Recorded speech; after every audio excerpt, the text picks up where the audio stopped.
I sit in my darkened living room at 9:37 p.m. on a Thursday evening, waiting. The only light comes from the digital clock on the cable box, casting its cold blue glow across the hardwood floors I installed myself 3 summers ago. Back when we still talked about the future. Back when we meant something. The front door opens, and she walks in carrying that pathetic little shopping bag, the same charade she's been performing for 3 months now. Vanessa looks tired, her auburn hair slightly disheveled, lipstick faded to nothing. There's something in her eyes I've never seen before, worry mixed with guilt, like a child caught stealing cookies. "How was shopping?" I ask from my leather chair, my voice unnaturally calm. Her smile is forced, practiced. "Fine." "Good. Found some things," she replies, holding up the bag like evidence in her own defense. I look at her with eyes that have seen too much, know too much.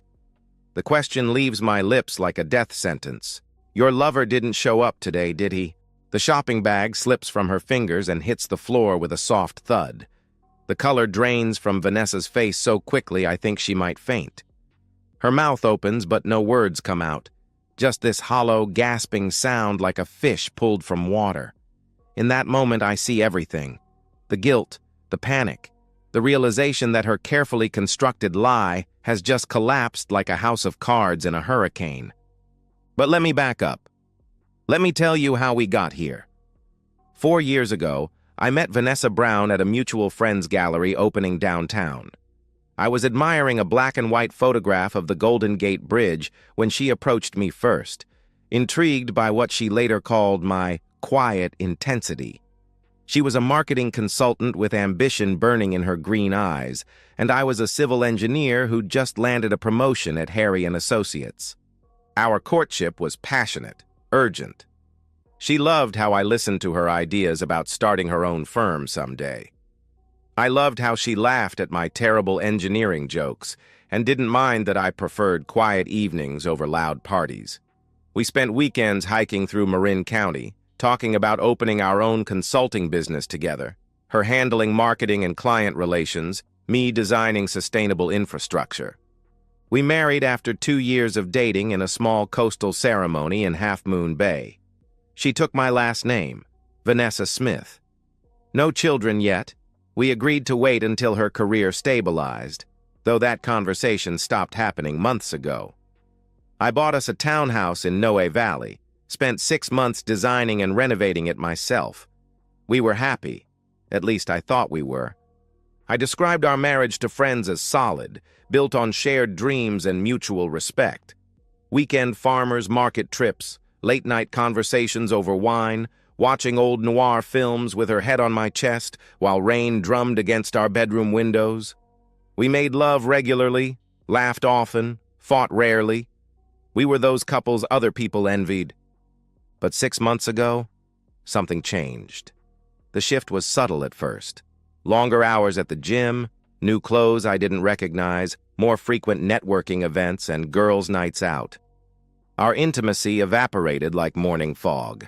Her phone became surgically attached to her hand, always angled away from me. The passcode mysteriously changed from our anniversary date to something she claimed to have forgotten. When I tried to initiate intimacy, she claimed exhaustion or work stress. Then she stopped making excuses altogether, just turned away and pretended to sleep. I'm an engineer. I notice patterns, structural weaknesses, things that don't add up. Her Thursday evening shopping trips started 3 months ago, weekly like clockwork. But she rarely brought home substantial purchases.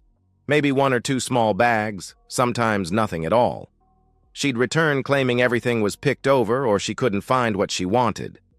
Now, snapping back to this moment, Vanessa frozen in our doorway, that shopping bag on the floor between us like evidence at a crime scene, I stand and walk to the kitchen table where I've left a manila envelope. "Sit down, Vanessa," I say, picking it up. "I have a gift for you." Her legs barely carry her to the couch as she stares at that envelope like it's a loaded gun. And in a way, it is. I'd spent weeks loading the chamber, taking aim, waiting for the perfect moment to pull the trigger. That moment, had finally arrived. With trembling hands, Vanessa pulls out the contents of the manila envelope. The first document makes her gasp. Divorce papers, professionally prepared by Brown and Associates Family Law. The header reads, "Petition for dissolution of marriage, grounds adultery." But that's just the beginning. She flips through the photographs with growing horror. Her entering a modern apartment building on Riverside Drive, leaving 3 hours later, hair down when it had been up, clothes wrinkled, that post-intimacy glow I used to see after our own intimate moments. Each photo is time-stamped and dated, spanning 3 months of Thursdays. Bank statements show highlighted discrepancies, cash withdrawals on shopping days that far exceeded her purchases. Phone records revealing text patterns she thought were hidden. Then she finds the screenshots from the video, not explicit, but intimate enough to be damning. Her laugh echoing from another man's bedroom. Her voice saying things she hadn't said to me in months. Vanessa collapses into sobs, the papers scattering across our hardwood floors. "No, John, please. It's not what you think. I can explain," she cries desperately. "You can explain," I respond, my laugh coming out bitter, jagged. "Go ahead. Explain how you've been meeting another man every Thursday for 3 months while telling me you were shopping for shoes." She flinches at my raw vulgarity. I never speak like this. Never use words like weapons. "It was a mistake. I was lonely. I felt ignored. I just wanted some excitement," she stammers. "You wanted excitement," I repeat, my voice dropping to something I don't recognize, something cold and dangerous. "So you destroyed our marriage because you were bored." "John, please listen to me." Vanessa reaches for my hands, but I pull away. "I'll end it. I'll never see Jason again. We can go to counseling. We can fix this." "No," I answer firmly. "If you loved me, you wouldn't have betrayed me every week for 3 months." She begs now, promises pouring from her lips like water from a broken dam. She'll do anything, change everything, become the wife I deserve. But I'm not listening anymore. My mind has drifted back to 4 weeks ago, to the moment I stopped being a trusting husband and became something else entirely. It was a Thursday evening. Vanessa grabbed her purse and announced another shopping trip with that practiced casualness that had started to feel rehearsed. I looked up from my laptop and smiled. A smile that didn't reach my eyes. "Have fun shopping, babe. Take your time," I had said. Something flickered across her face before she recovered and kissed my cheek. That kiss felt like betrayal, like a Judas offering I was too naive to recognize at the time.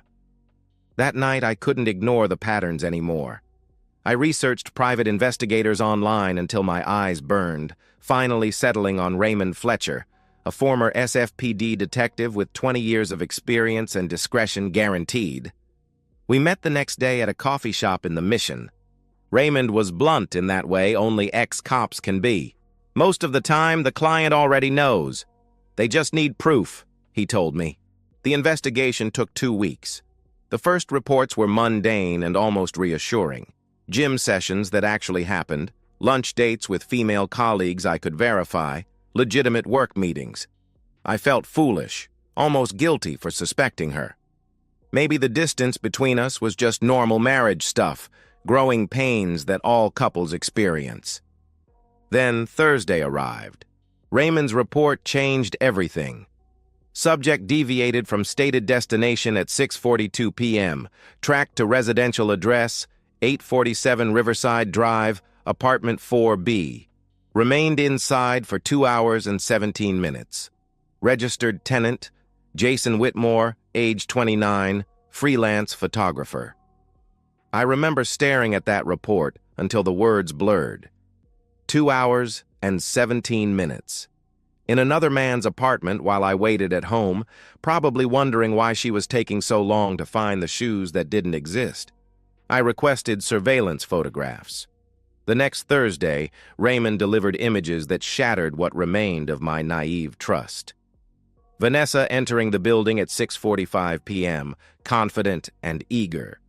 Vanessa, leaving at 9:10 p.m., transformed.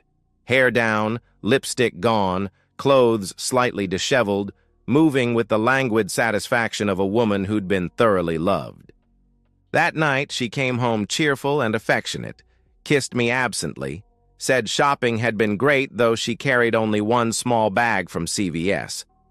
Raymond suggested video evidence for divorce proceedings, but I'd heard enough. I paid his final invoice and terminated the contract. If I wanted to see how deep this betrayal went, I'd have to finish the job myself. Returning to the present, Vanessa is still begging through her tears, promising anything to salvage what she's already destroyed. But I'm not interested in her promises anymore. "I'll never see him again. I'll end it. It's over," she keeps repeating. I almost laugh. She has no idea it's already over, that I made sure of it. But I'm not ready to tell her that part yet. I decided to get the video evidence myself. Not because I didn't trust Raymond's professionalism, but because I needed to see the full scope of her betrayal with my own eyes. I needed to understand exactly what I was losing and what I was prepared to do about it. I spent 2 days scouting Jason's apartment building, posing as a prospective tenant interested in the neighborhood. The building was older, with poor security and an accessible fire escape leading to fourth-floor balconies. Apartment 4B faced away from the street. Perfect privacy for what they were doing, perfect access for what I was planning. The following Thursday, 3 weeks ago now, I called in sick to work. At 6:45 p.m., dressed in dark clothes and carrying my phone, I climbed that fire escape with my heart hammering so loudly I was sure someone would hear it echoing through the alley. The metal rungs were slick with evening fog, and I nearly slipped twice. Jason's balcony door was unlocked, arrogant and careless, like everything else about him I would later discover. Through the partially open curtains, I could already hear them inside. Her laugh, the one I used to love, rang out crystal clear in the evening air. I set up my phone on the balcony railing, angled through the gap in the curtains, and pressed record. For 12 agonizing minutes, I stood there in the cold San Francisco evening, watching my wife with another man through a camera lens. 12 minutes of passion and intimacy she hadn't shown me in months. Her voice calling his name, her body responding to his touch, her complete abandonment to pleasure with someone who wasn't her husband. I climbed down, hands shaking so violently I nearly fell from the third-floor landing. In my car, I watched the video once. Just once. I didn't need to see it again. The images were burned into my brain forever, replaying in vivid detail every time I closed my eyes. But something had changed during those 12 minutes on that balcony. The betrayal I'd witnessed through that camera lens had transformed me from a heartbroken husband into something else entirely. This wasn't just about ending the marriage anymore. This was about making sure both of them understood the weight of what they'd done. I began researching Jason Whitmore. Social media revealed a freelance photographer living gig to gig, financially unstable, constantly hustling for the next paying project. No family in the Bay Area, few close friends. A loner who'd moved to San Francisco 2 years ago chasing some artistic dream that clearly wasn't panning out.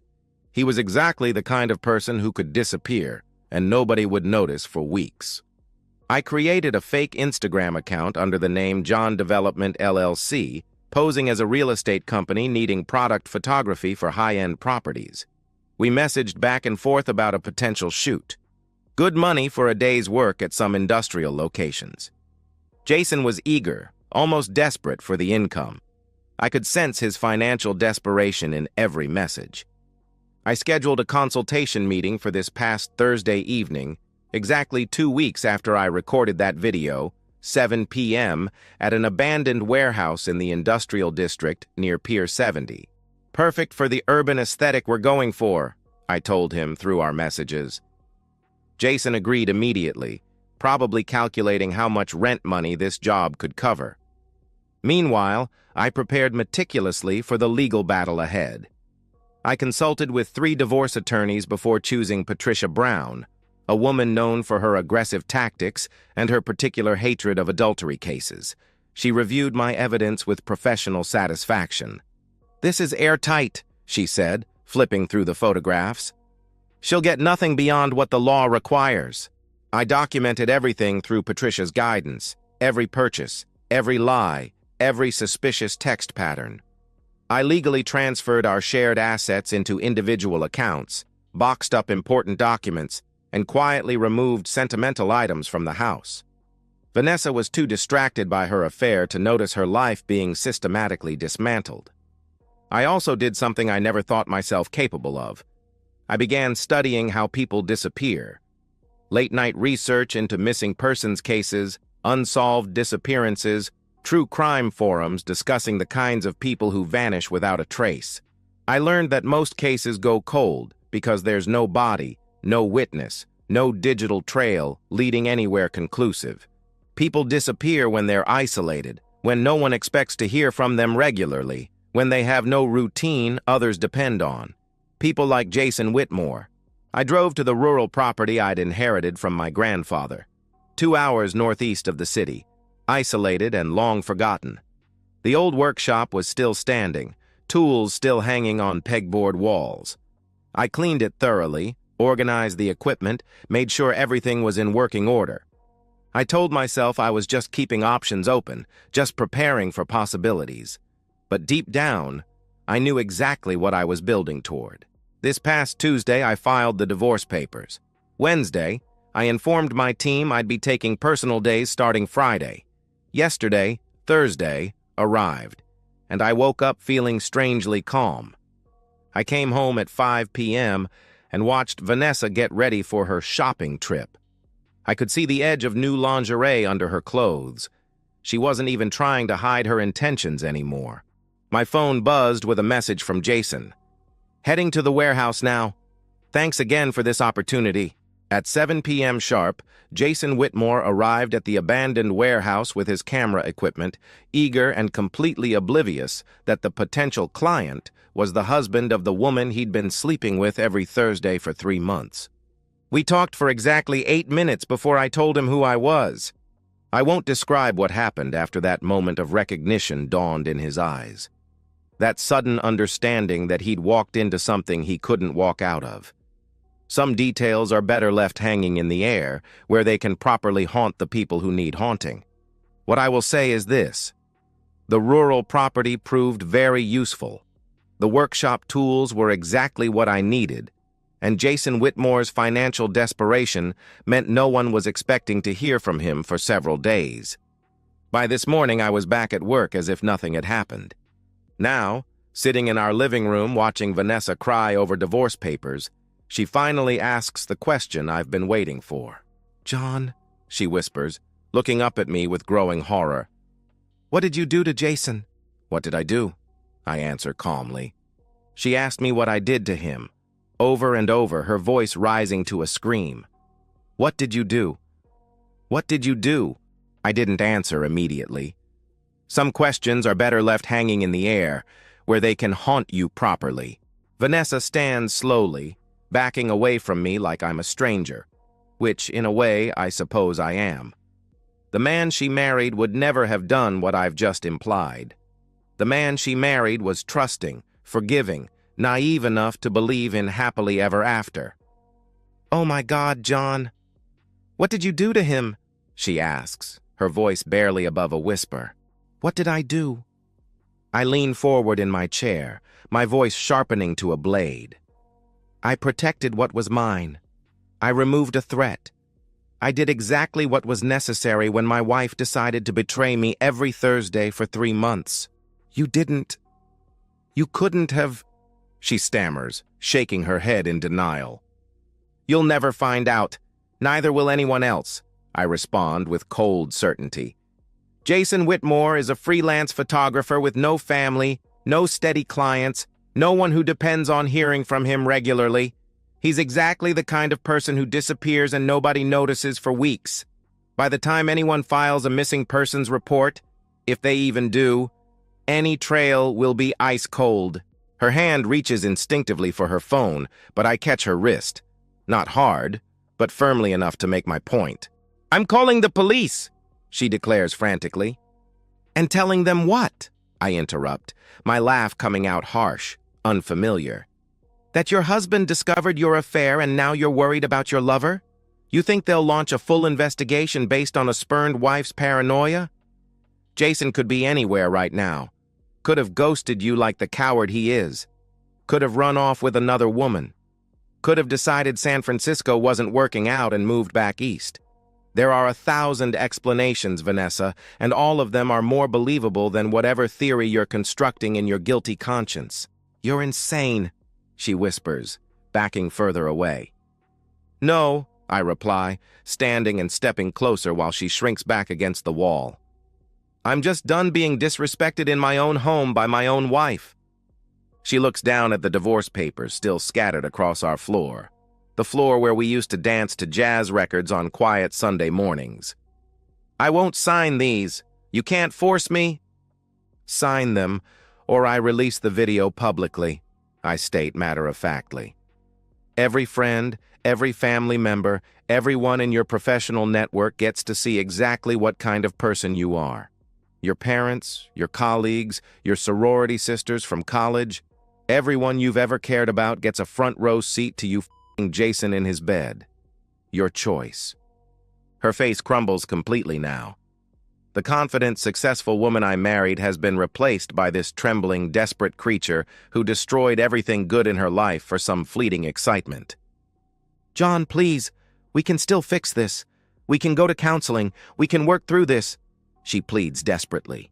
There's nothing to fix, I answer, gathering up the scattered papers. You destroyed us the first time you spread your legs for him. The vulgarity hits her like a physical blow. She's never heard me speak like this.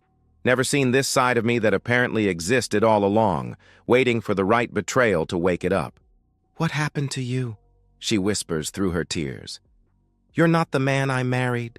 Neither are you the woman I married, I reply coldly. She would never have betrayed me. But you did. And now you get to live with the consequences. Vanessa sinks to her knees on the hardwood floor we refinished together last spring, literally begging now.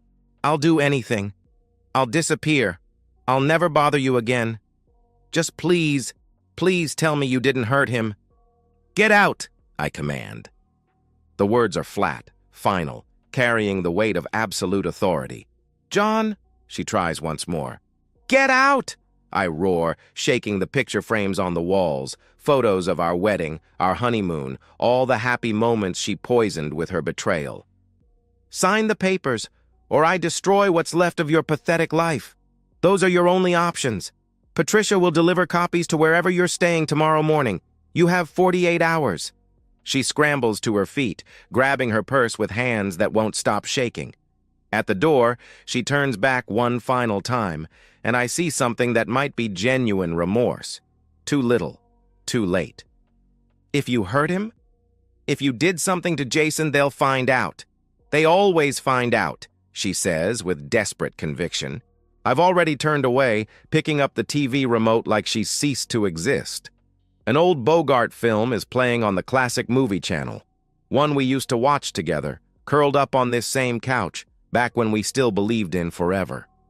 Goodbye, Vanessa. I hope the excitement was worth it, I say without looking at her.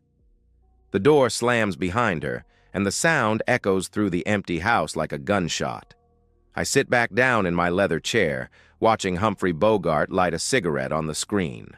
The black and white shadows flicker across the room, but I'm not really watching.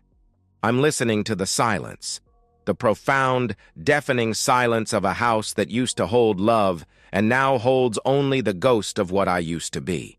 Somewhere in the city tonight, Vanessa is probably calling Jason's phone and hearing it go straight to voicemail. Maybe she's driving to his apartment, finding it dark and empty. Maybe she's sitting in her car, trying to decide if she should really go to the police, wondering if I actually did what I implied or if it's all just psychological warfare designed to torture her. I don't particularly care which. The outcome is the same either way. She's gone. Jason's gone.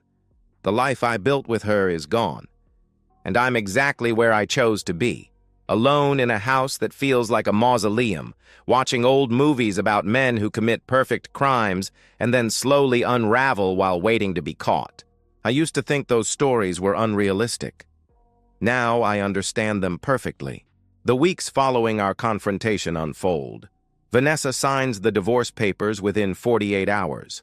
My threat to release the video publicly proves more effective than any legal coercion could have been. Patricia Brown handles the proceedings with ruthless efficiency, ensuring every I is dotted, every T crossed, every loophole sealed. The prenuptial agreement I insisted on 4 years ago, which Vanessa found unromantic at the time, strips her of any claim to my assets, my property, my pension, my future earnings. She gets the bare minimum mandated by California law and not 1 penny more. Patricia smiles when she shows me the final settlement documents. She should have thought about this before she decided to play house with a photographer, she remarks with professional satisfaction. Through Patricia, I hear that Vanessa has lost weight, looks haggard, hasn't been sleeping well. She tried calling me dozens of times in those first weeks after that Thursday night. I blocked her number after the 5th voicemail. She showed up at the house once around midnight, pounding on the door and crying my name. I called the police for trespassing. She never returned. At work, I maintain perfect professionalism. No one knows the real story behind my divorce, just that it happened quickly and I seem to be handling it well. When colleagues express sympathy or curiosity, I offer a simple, practiced explanation. We grew apart. It happens sometimes, I tell them. They assume it was amicable, that both parties moved on peacefully. No one suspects the darkness underneath. My productivity actually improves. I arrive early, stay late, channel whatever emotions I have left into designing better bridges and more sustainable infrastructure. My supervisor mentions my promotion potential has never looked better. 2 weeks after Vanessa moved out, 2 detectives knock on my door. Detective Sarah and Detective Michael Rodriguez, both looking tired and routine. A neighbor filed a wellness check request for Jason Whitmore after not seeing him for several weeks.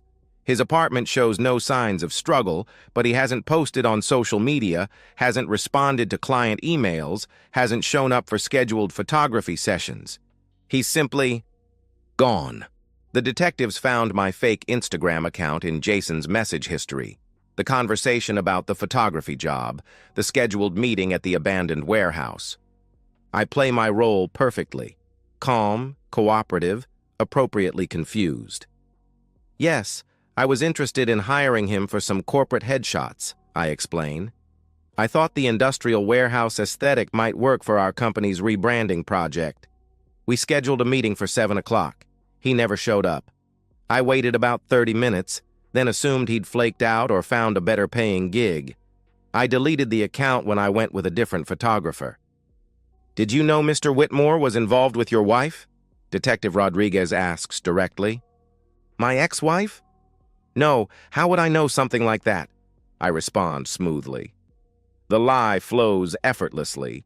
Raymond Fletcher's investigation report is protected by attorney-client privilege, and I never mention hiring a private investigator. The detectives ask to look around the house.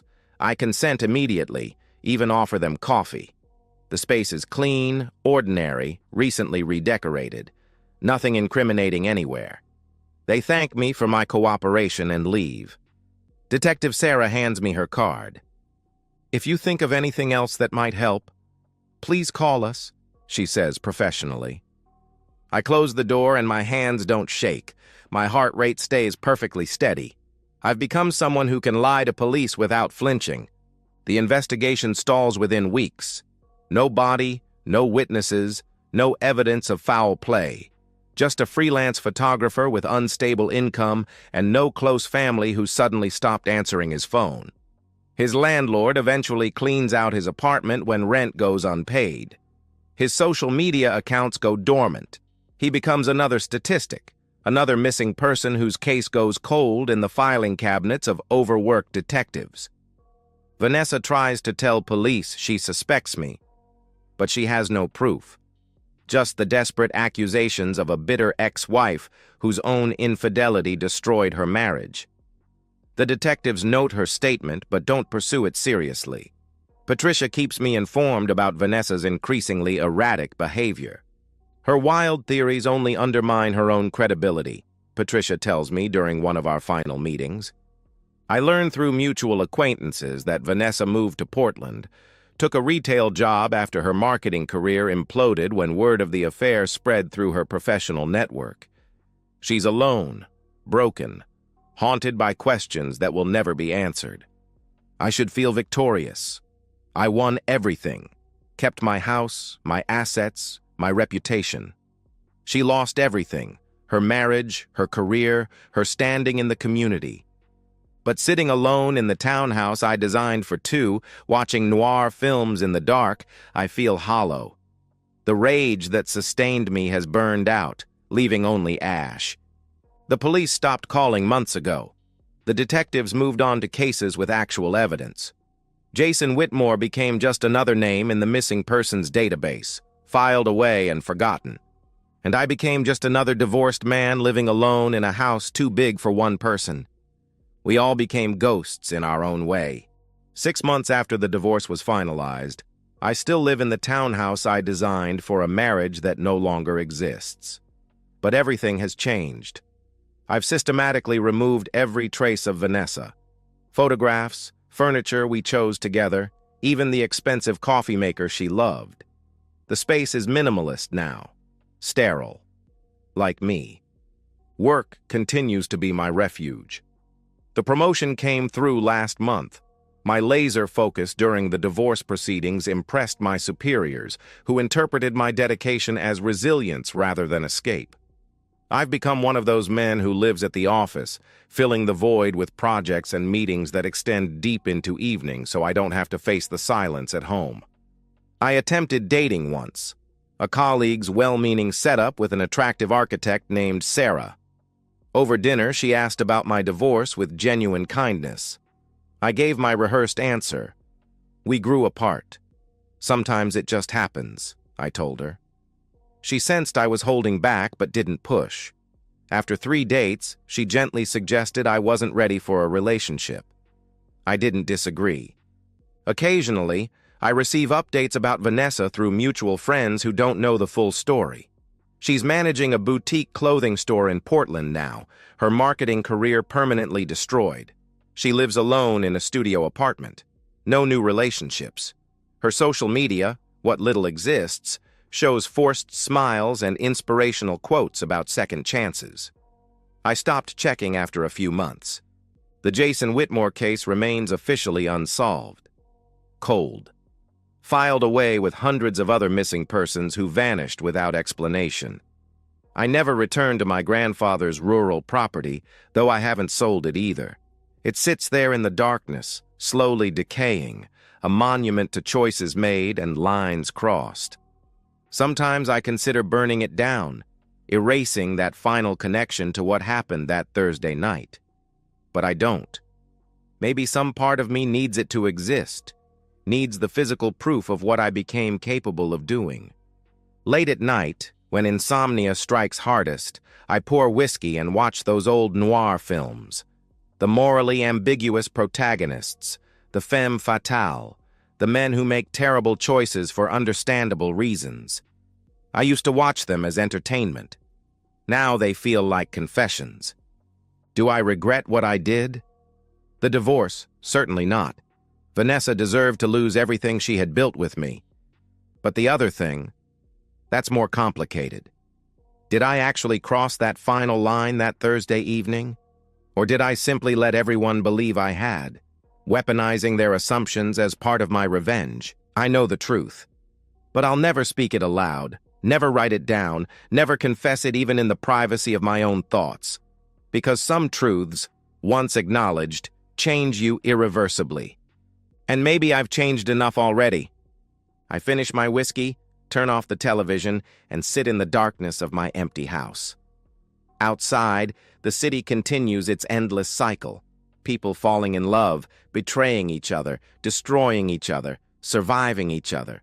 My story is just one thread in that vast, indifferent tapestry. Tomorrow I'll wake up, go to work, exist.